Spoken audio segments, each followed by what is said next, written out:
Aloha and good afternoon. I welcome you all this afternoon, those of you who are here in person to join us for today's talk series, and those of you who are joining us virtually. Today's talk will be on Cold War colonialism, U.S. federal policy, and indigenous peoples on the mainland and in the Pacific.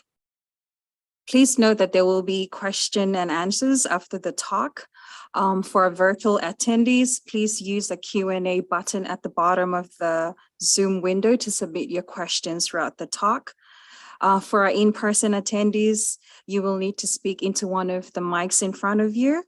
If you press the right side of the mic, you'll see a red light come on and it means on, so you can speak. You can speak then so that our virtual attendees can also hear you clearly.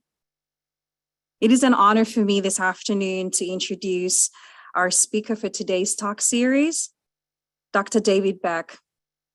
Dr. David Beck has written several award-winning books on American Indian history. They focus on U.S. Indigenous relations, federal policy, labor activism, and urbanization. He is a professor of history at the University of Illinois, and he has spent more than 2 decades in the Native American Studies Department at the University of Montana. And prior to that, he worked for an American Indian college in Chicago. I now welcome Dr. Dave to present his talk. Mahalo.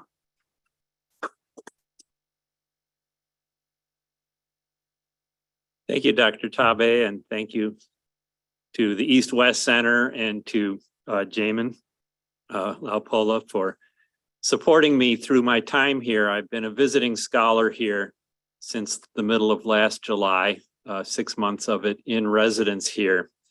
I'd like to let the people who are not here in person, who are tuning in from the mainland or from some other place not on the islands, to know that I'm coming to you from Kanaka Maoli traditional homelands that were seized by the United States in the 1890s, and in 1959 became the state of Hawaii as part of the United States. I came here, when I came here, I proposed to come to develop some curriculum for my classroom teaching. At the time, I was a professor in the Native Studies Department at the University of Montana. And I wanted to broaden the teachings I do on policies related to indigenous people to include policies in the Pacific Ocean. And as often happens with me, once I started learning here, some of the things I was learning, an idea for a book project began to form in my mind.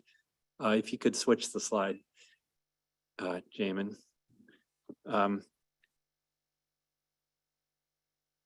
Oh, back up one. And another one. We're kind of in the middle of the slideshow. There we go. I've written numerous books on American Indians and American Indian policy on the mainland, and that's my main area of expertise. That's the title page. There we go. The closest I've come to writing about the Pacific is that book in the middle on a group of tribes along the Oregon coast, the Confederated Tribes of Coos, Lower Umpqua, and Siuslaw Indians there. And that's as far as I've studied indigenous peoples in the Pacific, really in any depth, before I began here last summer. So what I'll be talking about today when I talk about this book project is something that's very new to me, and that most of you watching probably know more about than I do. But to me, it's a very exciting opportunity to begin to think about the relationship between the policies that the United States government had toward indigenous peoples on the mainland and in the Pacific, specifically in the years after the Second World War, as the Cold War developed. The second and third books on those on that slide were books related to 2 different tribal nations. The blue one is on the Menominee Indian tribe of Wisconsin. And in both cases, those tribal nations were impacted heavily by a federal policy of the 1950s known as termination, where the United States tried to get out of its relationship with American Indian tribes. And the book that's mentioned on the bottom of the slide there is a book that is in press right now. In fact, I just spent the last weekend going over copy edits for it. And that's a study of the termination period, which is the same time period, beginning in the late 1940s up through the 1960s. And it's a case study of the ways in which the federal government withheld money that belonged to tribes that was in the federal treasury to in an attempt to get them to force them to accept the end of their political relationship, which is known as a nation-to-nation relationship with the United States. So that side of the story, I'm very I have very deep knowledge in. The Pacific side of the story is something I'm learning now. Next slide, please. And this is the tentative outline I have now for the book project that I'm thinking of doing here. And as I often do, I'm beginning the first part of the book is kind of the historical background. I'm a historian, and so the first two chapters are going to be on kind of overviews of federal policies relating to Indigenous people on the mainland and Indigenous people in the Pacific, but with a focus on the Cold War period. And I'll talk about some of the rest of the chapters in a minute, but next slide. This is the basis for the federal policy chapter on the mainland. Those of you online who are previous students of mine are very familiar with this slide. I teach a whole course using this, basically just using this slide. And this is a picture of Sunset Bay in Oregon, which is traditional Coos territory, which they fought for many years to maintain their rights there. And my students see this slide so often that I had one student at one point who came back after he'd made a trip to the Oregon coast and told me he didn't recognize Sunset Bay because there were no words in the sky over the ocean. So this is kind of imprinted in people's minds. But you can see that federal policy shifted over time. Federal policy toward American Indians on the mainland, that is, beginning with an era when the federal government made treaties with tribes, and many of the rights that tribal nations have in the United States are based on those treaties, based in those treaties. They're also based in something known as the trust relationship, which is a federal responsibility that's recognized by Congress, by the executive branch, and by the court system that actually predates the founding of the United States as a nation. There are more than 570 federally recognized tribes in the United States. So this is very complex history. And every tribe has its own history. Every tribe has its own cultural foundations. But the federal policies were usually meant to apply to all of them at once. And so that gives the tribal nations kind of a similar history in relation to the United States, while their own history might be very different. Histories might be very different from each other. And the policies have wavered back and forth between taking away Indigenous rights and taking away Indigenous lands, which was the first policy, and then this policy of cultural genocide, which was an intention to assimilate American Indian individuals into the United States culture, which was articulated by a former Army general who established the early boarding schools, Richard Henry Pratt. His famous phrase was to kill the Indian and save the man in him, meaning to destroy tribal cultures and to assimilate American Indians into American society. There was a brief time period when Franklin Roosevelt was elected president, when that policy shifted toward empowering tribes and recognizing the rights of tribal nations to govern themselves to some degree under the limited sovereignty that tribes have in the United States.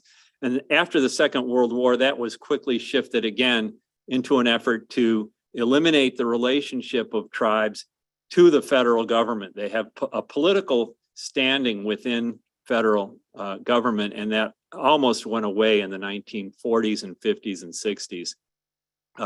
And then in the 1970s, the policy shifted again away from termination to more self-determination. And so, as you can see, because I've put that line in bold, the time period that I'm focusing on in this work on the mainland policy is the termination and relocation era. And I'll quickly say that relocation was a separate part of this policy where the federal government attempted to move American Indian individuals off of reservations and into urban areas. There were several cities that were designated as relocation centers. American Indian individuals received the opportunities through some one-way financing to move to those cities, especially young people or young people with families. Between that and the natural movement of American Indians to cities, there was a massive demographic change in the mainland. In 1950, most American Indian people lived in reservations. By 1970, most American Indian people lived off of reservations, many in urban areas. Today, about 85% of American Indians on the mainland do not live in reservation communities. So this massive shift also occurred during this time period. Next slide, please. And during this same time period, the United States began a broadened policy in the Pacific. And the Pacific holdings of the United States after 1947 were pretty vast and pretty diverse. There were two organized territories that were part of the Pacific. Alaska is both kind of part of the mainland and the Pacific. Hawaii was an organized territory. And organized territory is a legal term, which means that a territory is on the path somehow toward statehood within the United States. There were three states there at the time that were also part of the Pacific, at least on their edges, and that's Washington and Oregon and California. And in 1947, the United Nations, at the urging of the United States, established a strategic trust, they called it, the Trust Territory of the Pacific, which included the Marianas Islands and the Marshall Islands and what were known as the Caroline Islands at the time, and put those all into one single territory that the United States was permitted to use for military and strategic purposes. Guam was still also part of our Pacific holdings dating back to the 1898 and the end of the Spanish-American War. The Philippines had just nominally gained independence from the United States, so they weren't part of our holdings in 1947. The United States has one holding in the Southern Pacific, and that's Samoa, which we negotiated with the Germans for control over and gained permission from the Samoan people to have control over around 1900. And then we also own and control several uninhabited islands in the Pacific, some of which were claimed by individual Americans under the Guano Act of the 19th century. Next slide, please.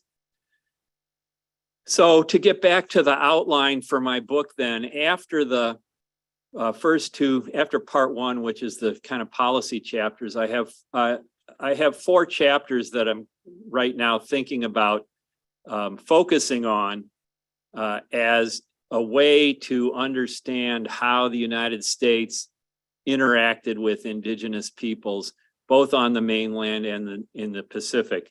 And I'm beginning with the development of nuclear weaponry.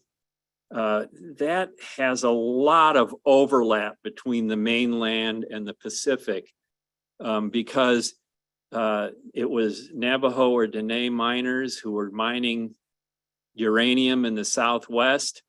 The Nevada test site, where over 1,000 nuclear devices were exploded, is on traditional Shoshone lands that were taken in a contested way by the United States from the Shoshone tribes.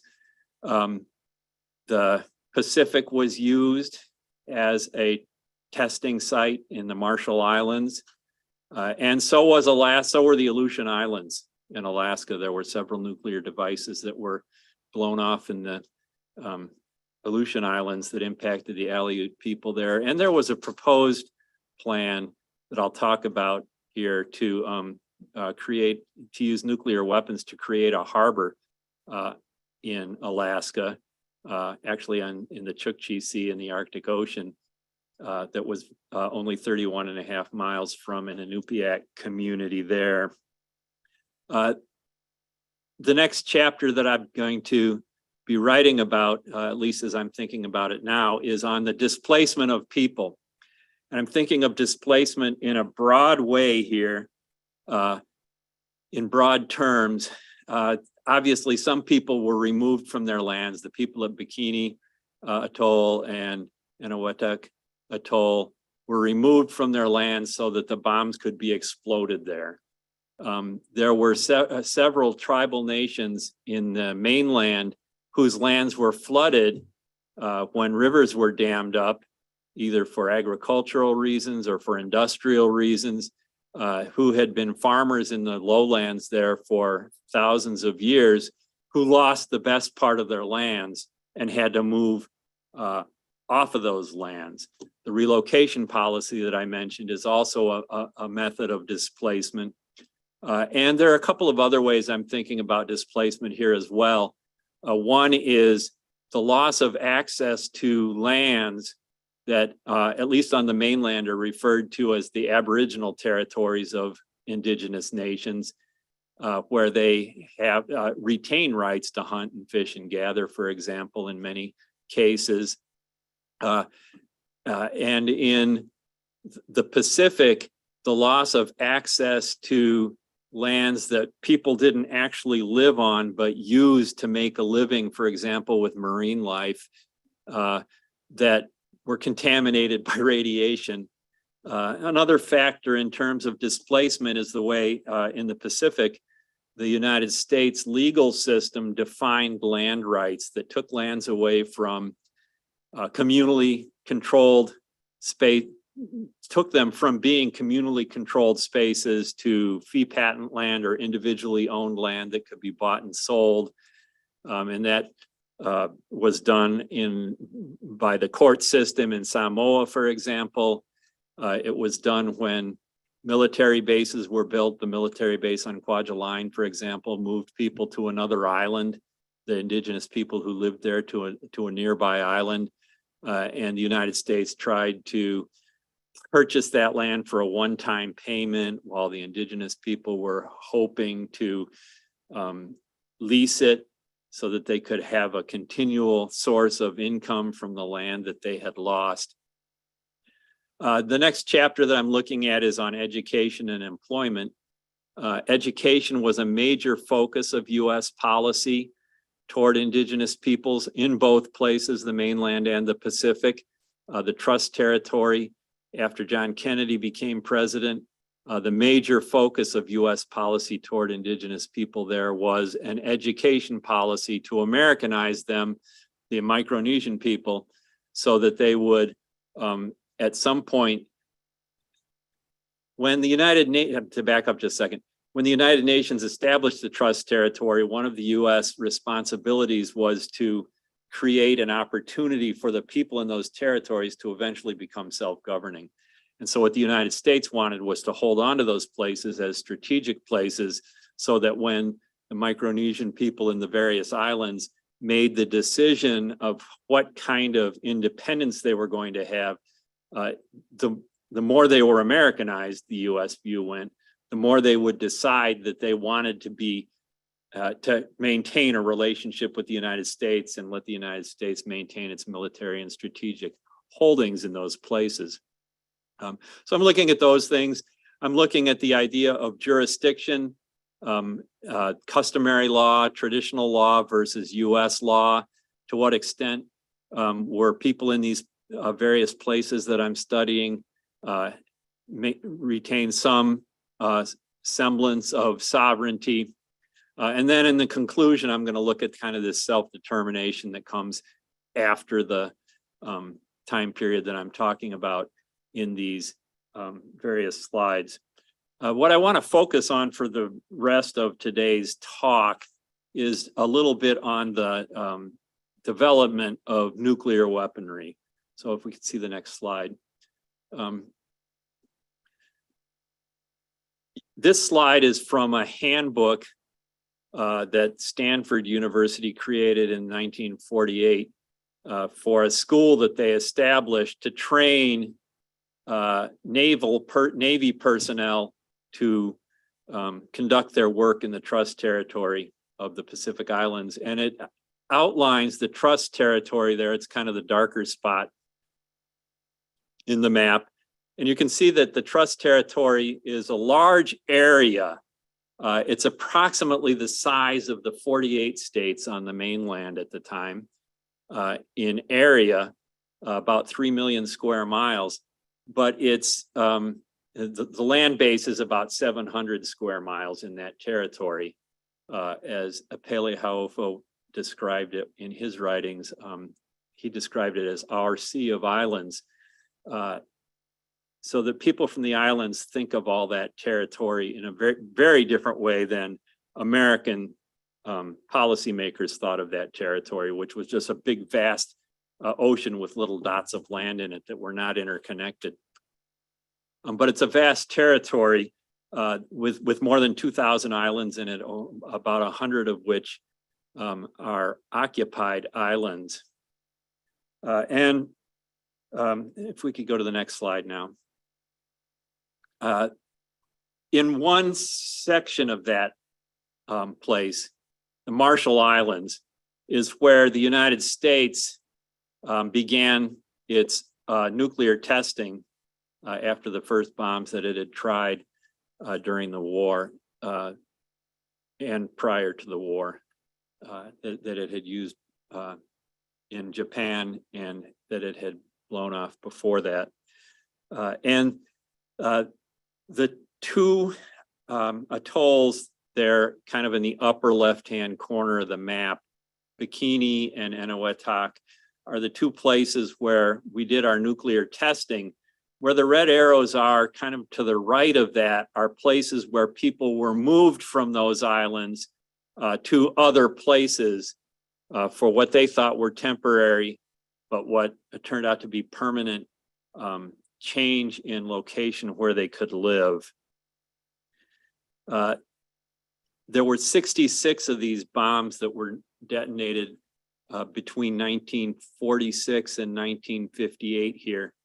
At the site in Nevada, more than 1,000 bombs above ground and below ground were detonated. And the several bombs, as I mentioned, were also detonated nuclear devices underground in the Aleutian Islands. Next slide, please.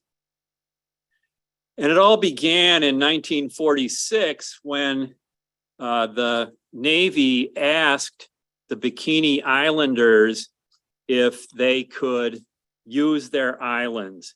That's a photograph from the National Museum of American History of Commodore Ben Wyatt, who's meeting with Bikini Islanders and asking them if the Navy can use their island, quote, for the good of mankind and to end all wars.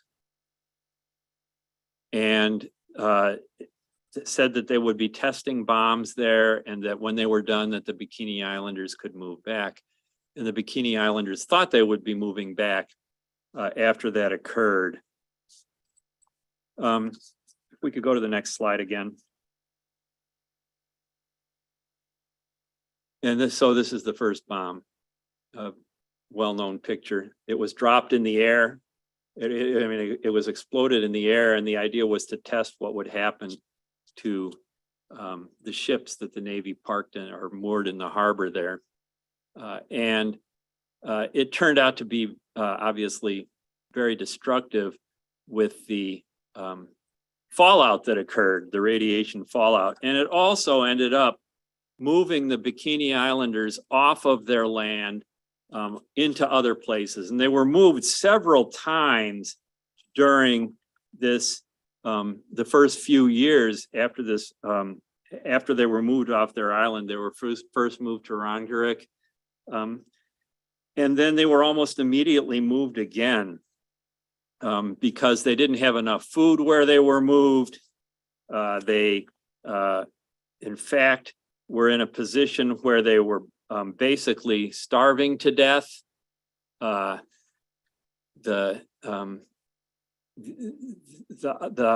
new home just didn't support them in the way that their old home had. In fact, a former Secretary of Interior wrote in an article, in an opinion piece in the newspapers, that the Bikini Islanders were literally starving to death. He wrote that in 1948. And so they were moved again then to Kwajalein, where the Navy base was, to where they were put up in a series of, in a group of tents right along the airstrip. They were fed by the Navy, and then they again were moved. First, the idea was to move them to another island that they had selected, but then at the same time, the Navy decided that Eniwetok was going to be used, and they moved the people from Eniwetok to that place after they had had Bikini Islanders build houses there. And so then in the end, the Bikinians ended up moving to Kili, where they also couldn't make a living, and spent the next decades mostly subsisting on what on the mainland indigenous people refer to as commodities, which are canned goods that the United States provides for people to eat. The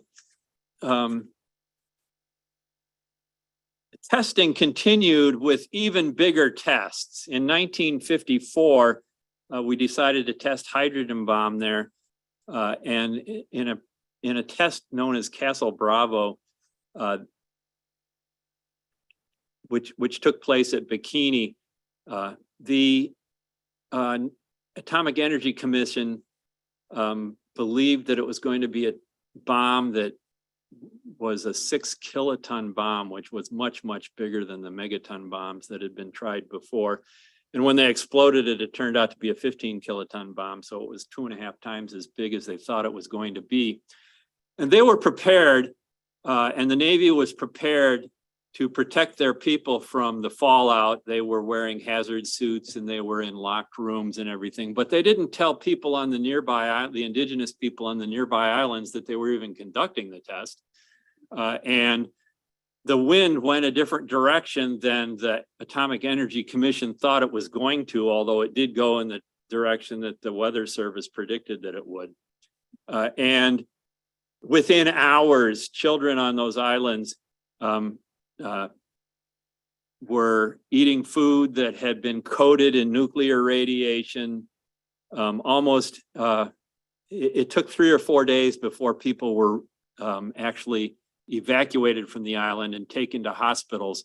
But this was really the beginning of the radiation health issues that the indigenous peoples in the Marshall Islands been dealing with ever since, and that the Atomic Energy Commission insisted wasn't occurring. They would tell they would tell reporters, they would tell the United Nations investigators that when the islanders said that they had sores in their mouths from the food they were eating and that they had other radiation-related issues, they were told by the Atomic Energy Commission that their scientists had looked at this and had determined that these were psychological problems and not physical problems. And it wasn't really till the 1990s and early 2000s that Congress forced the Atomic Energy Commission to admit that people had suffered from radiation poisoning from these this nuclear weaponry. Next slide, please.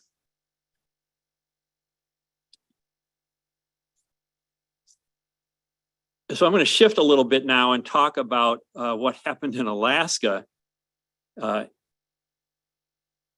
As the above ground nuclear testing was slowing down and coming to an end, and as many people in the United States and around the world were beginning to push back against nuclear weaponry, the Atomic Energy Commission tried to shift its focus on the use of nuclear technology.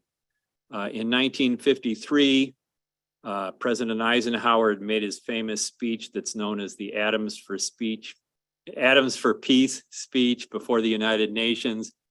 And this was supposed to usher in an era of using nuclear energy, but also using nuclear devices for peaceful means.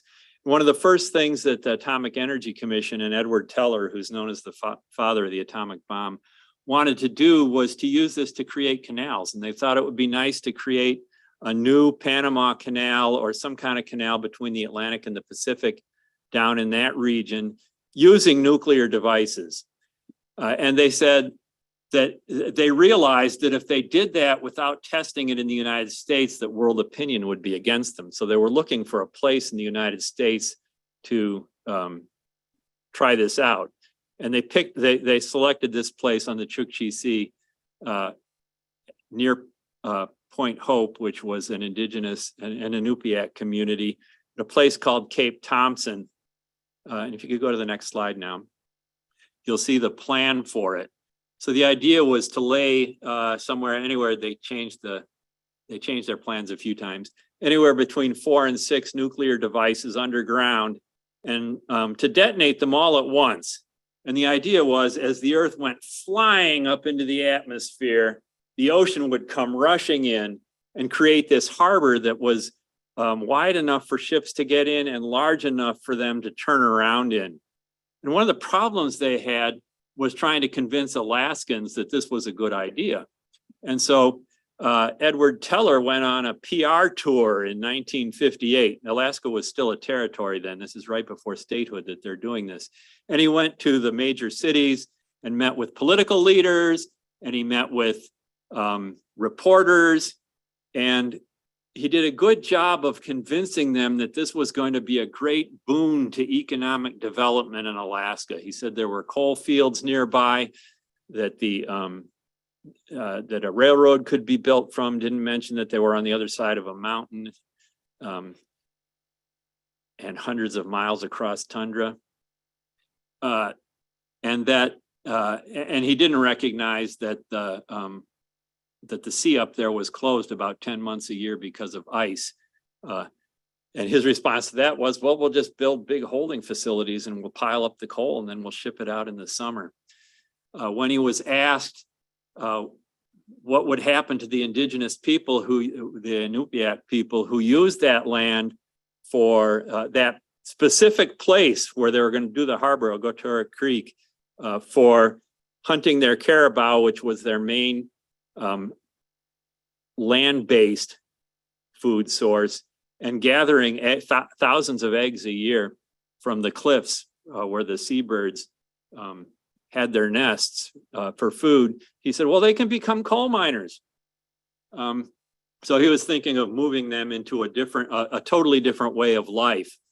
One thing he did not do, and nobody from the Atomic Energy Commission did, was go meet with the people who lived 31 miles away from the site where these nuclear devices were going to be exploded. They met with politicians and they met with business leaders all over the state, but they ignored the local people. And this obviously did not sit well with those folks. There's a really good book on this subject by Dan O'Neill. It's called The Firecracker Boys, which is what the Alaskans referred to as referred to the atomic energy scientists as. But one of the scientists who broke away from the Atomic Energy Commission and began working with the Inupiaq people wrote, most Point Hopers, those are the Inupiaq people from Point Hope, most Point Hopers were angered by speeches and lectures in Fairbanks, Juneau, Nome, and Kotzebue, hundreds of miles from Ogotora Creek, while not one AEC representative visited Point Hope, just 31.5 miles from ground zero. Even after Chariot, this was called Project Chariot, as part of Project Plowshares. Even after Chariot operations were being completed for the summer of 1959, most Point Hope residents were ignorant of the AEC's intentions in Ogoturk Creek. And this is really something that the Atomic Energy Commission practiced everywhere where it did its work. It didn't inform the local people of the potential impacts of what it was doing. It went to other people instead. The head of the Wilderness Society said that many people who have spent very little time in the Arctic look upon the country as a wasteland, as a dumping ground to do with as they please.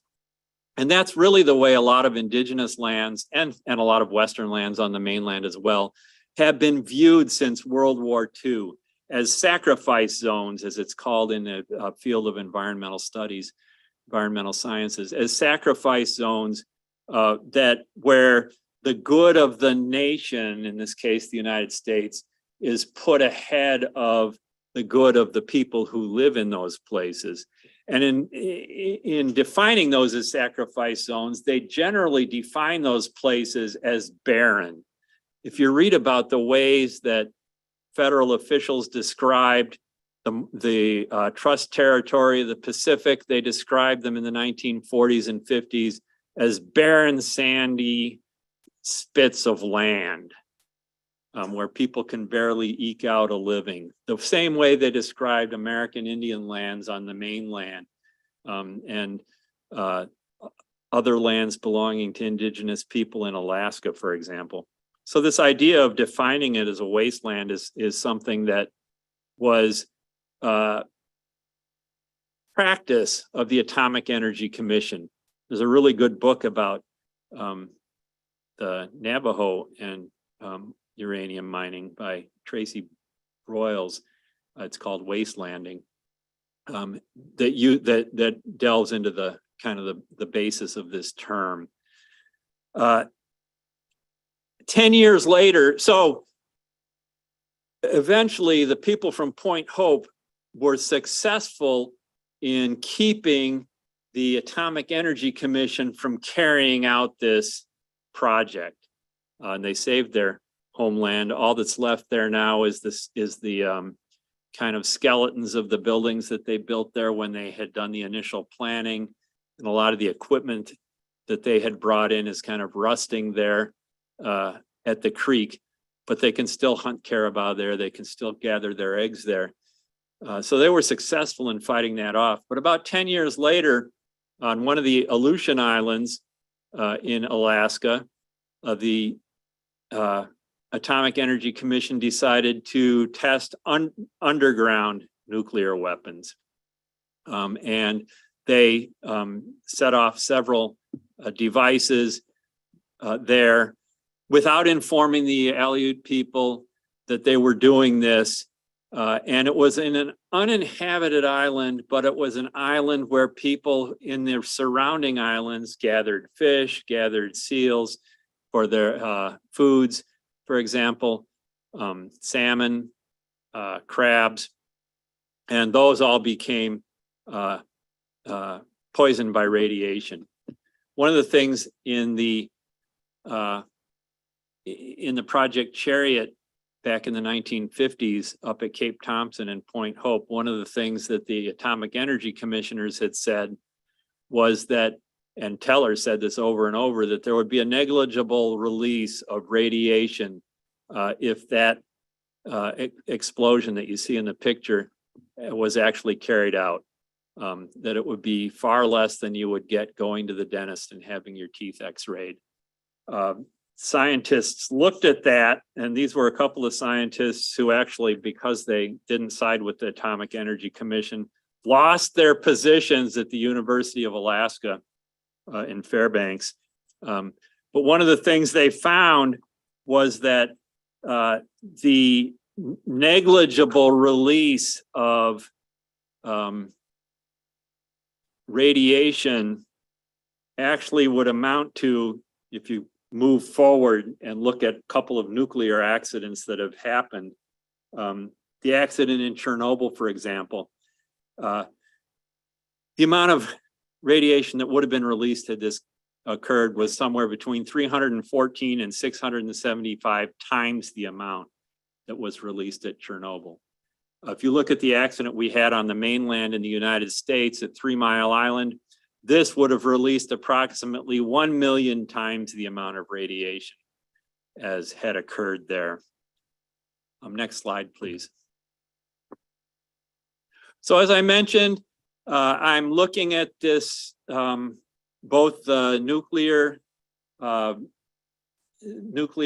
device building and the displacement kind of broadly, and I'm looking at it all the way from mining the uranium to setting off the devices, the bombs, to what happens to the nuclear waste in Nevada, in the southwestern United States, in Alaska, and in the Pacific. Next slide, please.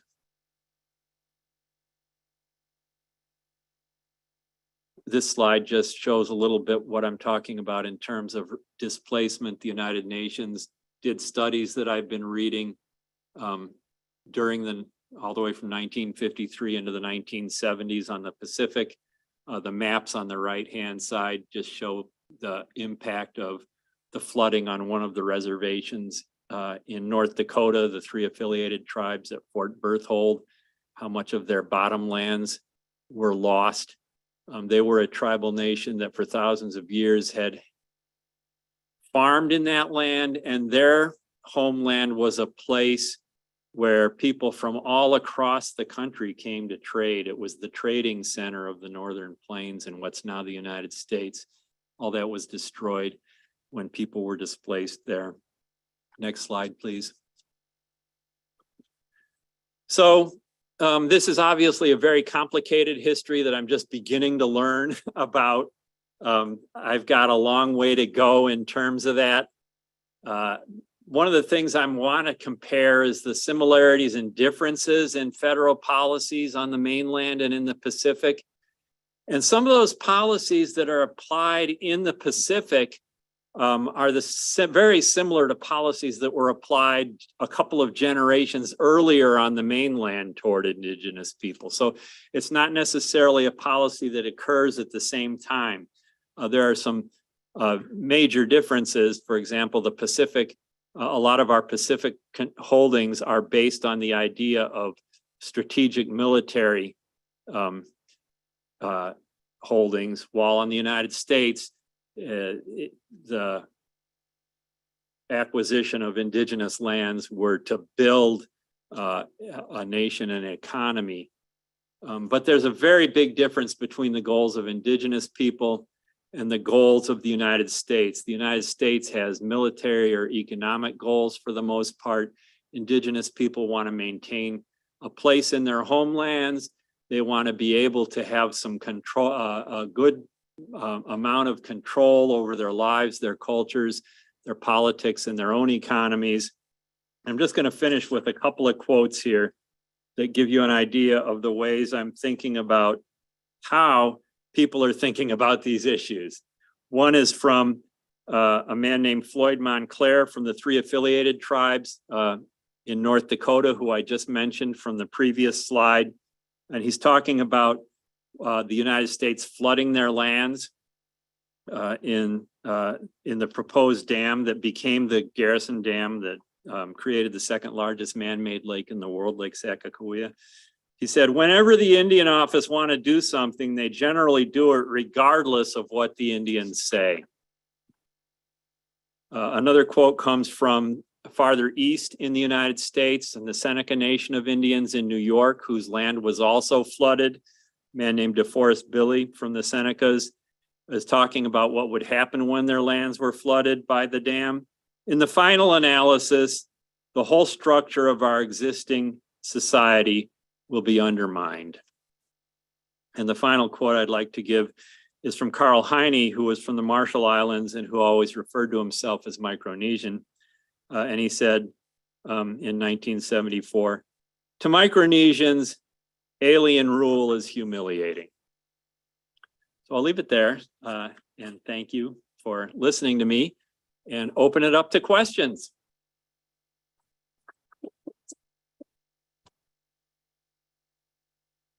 Thank you, Dr. Beck. Thank you, Dr. Beck, for that very informative presentation. And I hope that all of us, including our online attendees, enjoyed it. And also just reminding us of the historical accounts of nuclear testing that actually displaced a lot of Indigenous community, not only in the Pacific, but across the globe. We're going to go into the Q&A session, and what I'm going to do, because we have in-person attendees as well as virtual attendees, I'm going to give the first opportunity for the in-person attendees to ask the first question before moving to our online attendees. So if you have any question, you can raise your hand, and please use the mic in front of you to ask the question so that our online attendees can also hear you clearly. Yes, sir. Yes, absolutely. Thank you, Dr. David, for a very interesting presentation. And something exactly, one of the video I was seeing in the morning was about the contamination because of the nuclear testing in this, some of these islands, which my friend Ben is here, who shared in the morning to me. While going through this one, your presentation, I was just thinking, because it seems that it was an intentional denial, of the various facts when these testing was going on. And you have also shown that these communities have been moved, not from one place to another, but maybe several times also. Was there any loss of the indigenous culture because of this, the migration of the people from one place to another place, and also how they were, or if, or and how they were ever compensated for their loss of the land in the history? Yeah, thank you very much. Those are both very good questions. And in terms of the loss of culture, that certainly is something that is very troubling to Indigenous communities because of the displacements. One of the things that happened, for example, with the Bikini Islanders who ended up in Kili, they had lived in an atoll where they did their fishing in the protected harbor there that the other islands protected. They lost the opportunity to do that and had to, and their foodways, which are a major part of a people's culture, were just destroyed. And so they don't have the opportunity to fish in that way anymore. And in fact, a lot of the fish that they were able to acquire after in the 1950s, for example, were shipped into them because they weren't deep sea fishermen, they were shallow sea fishermen. Many of the people in these some of these places left altogether, came here to Hawaii, moved to the mainland, and this divided the communities in ways that they are still recovering from. And so when people leave the community, it's hard to maintain the cultural connections to those places. In one of the lawsuits I was reading in relation to the Aleut people, one of the problems they had when the one island that they didn't live on but that they used was destroyed is that they had religious sites on those islands that they can't visit anymore. And the same is obviously true of people in Eniwetok and Bikini Island. And so there are all kinds of impacts on culture that way. And the other impact that's related to it is this whole education system that I didn't talk about, where the United States is trying to educate in a way that doesn't take into account indigenous ways of knowing and indigenous knowledge, but just uses, in fact, the same books to teach kids that are used in mainland education systems. In terms of compensation, there was a little bit of monetary compensation for the losses. It did not make up for the lands that were lost, and it didn't give people the opportunity to make a new start, but it kept them alive, I guess you could say. There's one individual from the Bikini Islands, an elder. Let's see if I can find this quote he had. They were just devastated, obviously, by what happened. And they couldn't believe that the United States wasn't living up to its promises to take care of them to their best of their ability. And it caused them to yell at each other. He said, we would scream at each other that the United States is not doing what they said they were going to do. Where are the United States? America, America, America, where are you? He said to a New York Times reporter.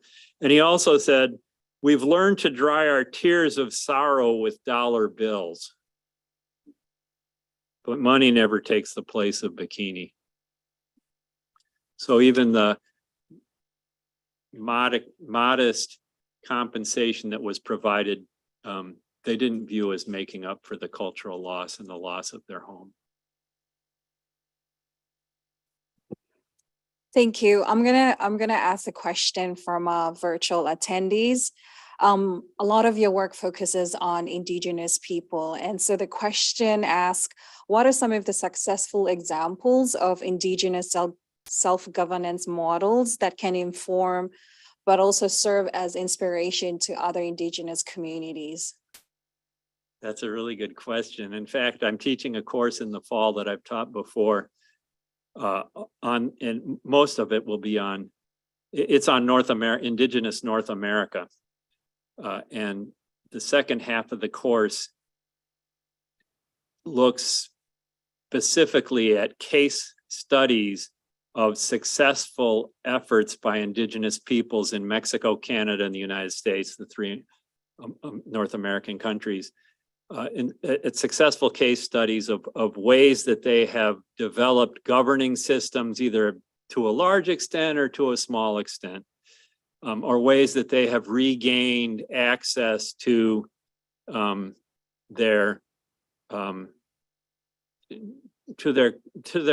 cultural heritage and to their ways that they can control what goes on in their communities. There's a real strong effort right now in Indigenous communities in the United States to revitalize languages. Tribal languages in the United States were almost entirely lost. And in the last 30 years, there have been efforts in tribal communities across the country to reestablish those languages and to create young people whose first language is their Indigenous language.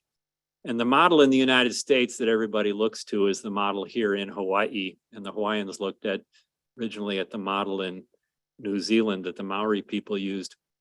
But the Pananaleo schools here in Hawaii established a project few decades ago to bring the native Hawaiian language into the education system in a way that that the teaching occurs in the language. It's not a course being taught in the language, but all the instruction is in the language. And one of the things that grew out of that is a significant number, I should say, of people who speak the Hawaiian language as a first language or a second language. It's a very, very positive, successful program here. And some of the founders of that program, together with a couple of people on the mainland, one of them being my wife, Rosalind Lapierre, one of them being Leslie Harper my wife is from the Blackfeet tribe in Montana, and Leslie Harper from one of the Ojibwe tribes in Minnesota, and Namaka Rollins and Pila Wilson over on the Big Island here, established a national organization of language immersion schools and programs that lobbies on the federal level in the United States. On the one side, they lobby on the federal level and at state levels to make language teaching in the teaching in indigenous languages something that's commonly done either in tribal communities or here throughout the islands. And also works with people in those communities in developing their language programs. So that's just one example of a really successful program. Thank you. Okay, if I'll go to our in-person attendees if you have any more questions. Yes. Hi, thank you for your talk. I'm wondering if you'll address in the Marshall Islands, we know the legacy, but some of the current issues I think there is people know about the nuclear testing, but I don't know if they know about the Runit Dome. And About the what? The Runit Dome on Runit Island. So it's a temporary radioactive waste facility that they dug ground in Runit Island and dumped it without actually lining it. So you have radioactive waste that's just sitting on ground. And then they covered it with a concrete dome that's where it's leaking. Right. And as you know, the Marshall Islands is at the nexus of the legacy of nuclear testing, but it's also very low-lying island, so they're really susceptible. It's actually climate change has already happened, the effects of climate change. So there's really a lot of worries about what happens when the ocean rises and then breaches the Runit Dome. And if so, that would have like really devastating effects across the region. I don't know if you know what. It was supposed to be temporary, but the U.S. hasn't done anything about it. It was built in the late 70s. So I don't know what the status of that is. And if, obviously the Marshall Islands they don't have the expertise to deal with that. So I'm wondering if you have any information on what the United States is planning to do about that. The answer, the short answer to your question is no, I do not have any information on that, but that's a really important issue. And that's an issue that affects indigenous groups, not only in the Marshall Islands, but on the mainland as well, because we've collected nuclear waste in places where the facilities that we're using are not going to outlast the radiation. It seems to be an issue that the United States keeps pushing off to the future and thinking maybe someday we'll have a solution, but right now it would be very costly and we're not going to do much with it. And it's one of those issues like climate change that if we don't address it soon, it's going to have devastating impacts regionally and broadly. So I thank you for bringing that up. And I'm going to try and learn more about what we're doing as well. Thank you. We have a little bit more time for just one question, and I'm going to take the question from our virtual attendees. And I would like to apologize for all the questions that our virtual attendees have posed. I'm so sorry that we're out of time, so we're not able to ask all your questions. And also those of us who are here this afternoon in the room. Just building on your conversation and presentation on U.S. nuclear testing, legacy of nuclear testing, both in the Pacific, but also across the globe in Alaska. The question seeks to ask, in your research, you've kind of observed U.S. behavior based on those nuclear testing in the past. And do you see any correlation or any influence to what's happening today? Well, to a large degree, the federal government is dishonest in telling us what it's doing in with its military, with its kind of secret testing, and continues even to cover up, maybe, I don't know if cover up's the right word, but to kind of make oblique the history of what we've done. And so you can learn these things by digging in materials. The guy who wrote this book, Firecracker Boys, and people who have written other books spent hours and hours and hours working through the Freedom of Information Act to get the documents to tell the stories. And so one of the things that if we want to know what's happening, we have to be willing to put the time in to force federal agencies to tell us what they're doing. That'd be my response to that. And I'll also say that if other people have burning questions that they want to ask me, you can email me, Dave Beck at illinois.edu, and I'll be happy to respond.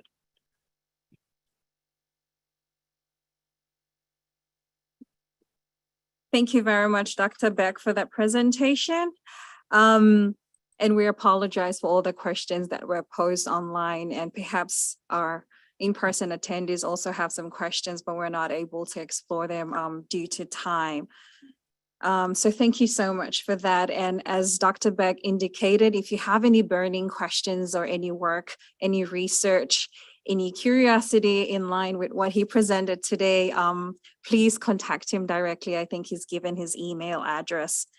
Our next talk will be on July 19th on changes in urban built up density and socialist collective housing in Hanoi, Vietnam by Dr. Duong Nong. Dr. Nong is a lecturer at the Faculty of Natural Resources and Environment in Vietnam National University of Agriculture. This talk will be virtual and the exact time will be announced soon. To close today's talk, I would like to say thank you for making time to come and join us today. And I hope you have enjoyed Dr. Beck's talk. And I would like to extend words of thanks to our virtual attendees as well. Mahalo and have a great afternoon.